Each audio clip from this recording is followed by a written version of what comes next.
విజయవాడలో ఈ నెల 19న నిర్వహించే రన్ ఫర్ జీసస్ కార్యక్రమాన్ని జయప్రదం చేయాలని క్రైస్తవ ఐక్యవేదిక పిలుపునిచ్చింది. ఈ సందర్భంగా జీవ వాక్యమును చేతబూని జ్యోతుల వలె ప్రకాశించుడి, దేవుని కొరకు, దేశం కొరకు అనే నినాదంతో క్రైస్తవులందరూ తప్పక పాల్గొనాలని పాస్టర్లు స్తవ ఐక్యవేదిక సభ్యులు కోరారు.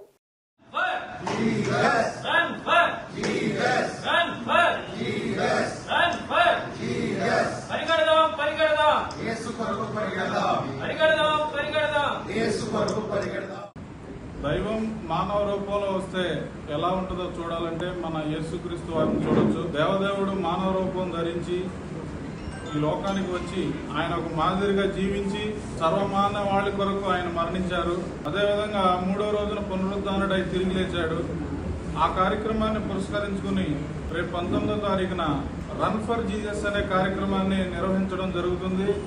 ఈ కార్యక్రమం మన బెంచ్ సర్కిల్ ఆర్సిఎం కేథడ్రల్ నుంచి 5వ నంబర్ రోడ్లో సిఎస్ఐ బసిలికా వరకు జరుగుతూ ఉంది. ఈ కార్యక్రమంలో రాష్ట్ర వ్యాప్తంగా ఇది జరుగుతూ ఉంది.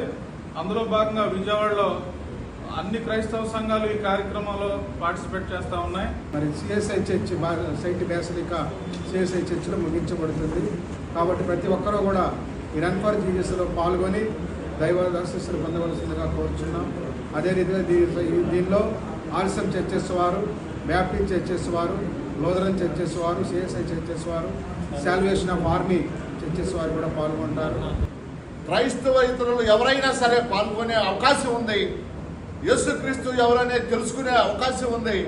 ఈ చక్కటి అవకాశాన్ని ప్రజలందరూ కూడా పాల్గొని నిజమైన యేసుక్రీస్తు ఎలాంటి వారు ఏంటి అనేది తెలుసుకొని చెడును వదిలివేసి దొంగతనాన్ని, వ్యభిచారాలన్నీ, నరహత్యలను వదిలిపెట్టి యేసుక్రీస్తు మార్గాన్ని లో ప్రయాణించాలనే ఉద్దేశంతోనే ఈ రన్ ఫర్ జీసస్ అనే కార్యక్రమాన్ని చేస్తున్నారు. దీనికి యావత్ మందితో పాటు పత్రికా విలేకరులు కూడా పాల్గొని ఆ ప్రజలకి శాంతి సందేశాన్ని ఇప్పించవలసిందిగా, క్రైస్తవులు అంటేనే శాంతి, ఆ శాంతి సందేశాన్ని యావత్ ఆంధ్రప్రదేశ్లో ఉన్న ఈ యొక్క నూతన రాజధాని అమరావతి విజయవాడ క్యాపిటల్ నుండి ప్రయాణం చేస్తున్నాం. కాబట్టి మీరందరూ కూడా సహకరించి విజయవాడ ఎక్స్ డిప్యూటీ మేయర్గా మీ అందరికీ కూడా నేను పిలుపునిస్తున్నాను ఈ ప్రెస్ మీట్ ద్వారా. ఉదయకాలము విజయవాడ పట్టణంలో ఆయన పునరుద్ధానాన్ని ప్రకటిస్తూ రన్ ఫర్ జీసస్ కార్యక్రమం నడిపిస్తున్నాం. దానిలో విజయవాడలో ఉన్నటువంటి బ్యాప్టిస్ట్ సంఘాలన్నీ కూడా పాస్టర్లు, నాయకులందరూ కూడా మేము పాల్గొంటున్నాం. అలాగే విజయవాడలో ఉన్నటువంటి అన్ని క్రైస్తవ సంఘాలు, సంఘ నాయకులు, అలాగే మమ్మల్ని ప్రేమిస్తున్నటువంటి సమాజంలో ఉన్న పెద్దలు కూడా సహకరిస్తూ ఈ కార్యక్రమం జయప్రదం చేస్తారు. మరి మీరు కూడా సహకరించాలని ప్రత్యేకంగా పాత్రికేయ మిత్రులకి కోరుకుంటూ పెద్దలందరికీ, సేవకులకి అందరికీ మా బ్యాప్టిస్ట్ సంఘాల తరఫున వందనాలు తెలియపరుస్తున్నాను.